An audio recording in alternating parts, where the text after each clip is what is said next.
এখন আমাদের একটা প্রোগ্রাম হচ্ছে বিলেটেড রাখি বন্ধন, মানে যেহেতু আমরা রাইট ফর হার 2.0 এ আমরা আছি, তাই আমাদের মধ্যে একটা ছিল যে আমরা সবাই আমাদের বোনেরা রাখি পরাবে এবং তাদের সুরক্ষার দায়িত্ব আমরা দাদা বা ভাই হিসাবে আমরা নেব।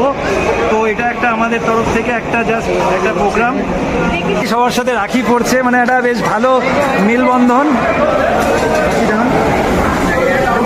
আর কে কে বাকি আছে?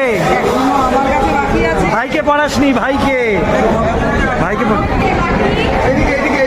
এই রাখি পরিয়ে দেওয়া হচ্ছে, তার কারণটা হচ্ছে দ্য রাইট ফর হার। এটা হচ্ছে সেই বোনেদের উদ্দেশ্যে, সব ভাইদের আমাদের প্রতিজ্ঞা থাকবে যে আমরা সব বোনেদেরই রক্ষা করব। আর এখন এখানে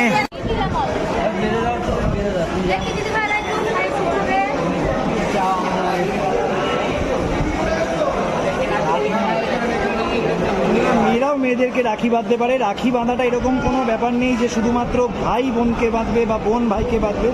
একটা ছেলেও একটা ছেলেকে রাখি বাঁধতে পারে তার সুরক্ষার বন্ধনের জন্য, একটা মেয়েও মেয়েকে রাখি বাঁধতে পারে তাদের সুরক্ষার দায়িত্বে।